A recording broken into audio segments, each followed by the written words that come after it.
नमस्कार दोस्तों, रामकार दोस्तों, प्रतापगढ़ बलोचन में सबका स्वागत है। आज दोस्तों हम बात करूंगा, हम जो है भिंडी की बुआई अब दूसरी बार करने जा रहा हूं। पहली बार हमने जो भिंडी की बुआई किया था वो जो भी पौध इसमें तैयार हुए सब खराब हो चुके थे। हमने कई बार बताया वीडियो में, तो क्योंकि उस समय ठंड ज़्यादा थी और बारिश भी ज़्यादा पड़ गई, जिसके कारण सड़ गए। ऐसा देखा जाता है किसान भाइयों की जो ठंड के सीजन में भिंडी की बुआई होती है वो पॉली हाउस के यानी पॉली हाउस जो बना होता है उसमें जो है किया जाता है। लोग करते हैं जो अगेती सबसे पहले करना चाहते हैं। तो उससे क्या है कि हम जो भी तापमान चाहते हैं उसमें कम और ज़्यादा कर सकते हैं। उसकी सहायता से जो है एक हम जो है भिंडी की खेती उसमें कर सकते हैं।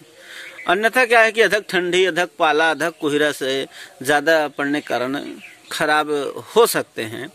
तो इसके बारिश वगैरह होने के कारण जो है खराब हो गए, तो हम जो है दोबारा से बुआई उसी मेड़ारी पर करने जा रहा हूं। यानी हम सिर्फ वहां ऐसा सुरंग बना दे रहे हैं और यहीं पर जो है बीज की बुआई करेंगे। और पूरे में जो है हमने सुराग बना लिया है जितना हमारा खेत है।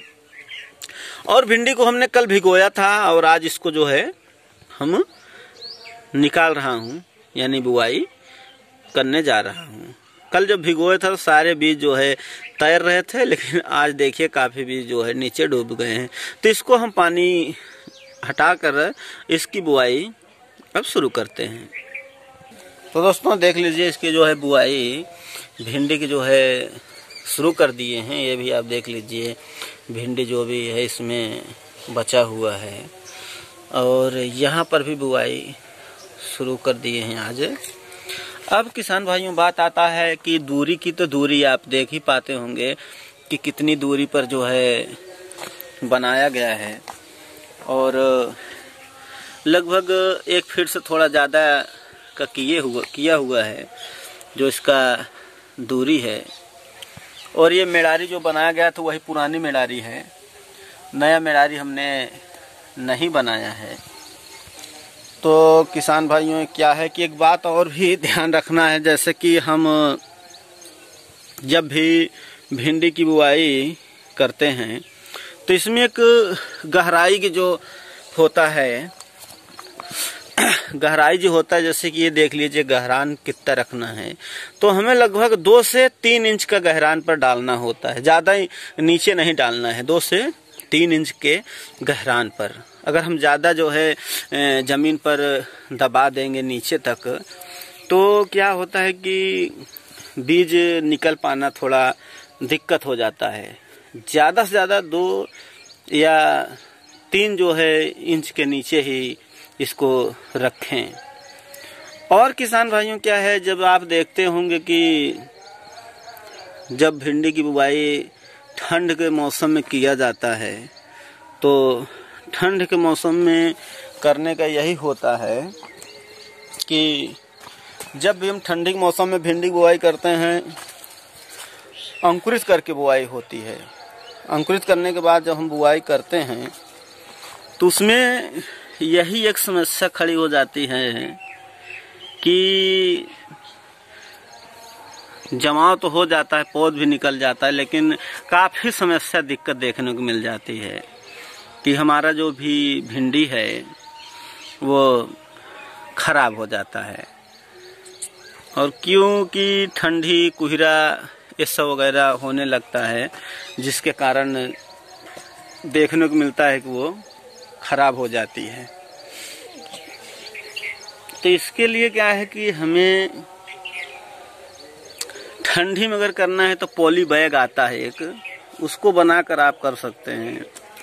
अन्यथा क्या है कि अधिक बारिश हो गई तो भी दिक्कत देखने को मिल जाता है। अब हमें इसमें दूसरी बार बुआई करने की ज़रूरत पड़ रही है। एक बार तो बुआई हुआ जो कि पौधा नहीं निकला, अब दूसरी बार जो है बुआई करना पड़ रहा है। तो किसान भाइयों इसी तरह से आप लोग भी बुआई कर सकते हैं। अभी मौसम गर्म आ गया है, आज 17 फरवरी है, हम जो बुआई कर रहे हैं। तो यही 2 बातें ध्यान रखना है कि पौध से पौध की दूरी आप देख पाएंगे 1 फीट से ज़्यादा रखा हुआ है। और जो दूसरा बात आता है, जो इसकी गहराई में डालते हैं 2 से 3 इंच नीचे दबाना है, इससे ज़्यादा नहीं दबाना है। बीज अगर अंकुरित है तो 1 इंच के ऊपर भी रख लेते हैं तो भी निकल जाता है। तो आपके इलाके में कौन सी भिंडी की बुआई हो रही है? अभी जो हम बुआई कर रहे हैं, हर इलाके में अलग अलग बीज सीड्स उपलब्ध होता है। तो और नमी का भी खास ध्यान रख लेना है। अगर नमी नहीं है तो आप सिंचाई भी कर सकते हैं, तो उसके हिसाब से आप सिंचाई देख सकते हैं अपने हिसाब से। अगर नमी ख़त्म है सिंचाई कर दीजिए 6 से 8 दिन 10 दिन में। अगर नमी बरकरार है तो ठीक है, नमी नहीं है तो अब अपने हिसाब से सिंचाई कर सकते हैं। तो किसान भाइयों, अब देखता हूँ कितना दिन बाद अंकुरित होता है। हमने बीज को अंकुरित नहीं किया है, फिर भी देखते हैं कितना दिन बाद जो है बीज इसमें से अंकुरण निकलता है। तो उसका नेक्स्ट वीडियो आपको बताया जाएगा। तो हमें उम्मीद है कि आप लोग समझ में आ गया होगा। थैंक दोस्तों वीडियो वॉच करने के लिए।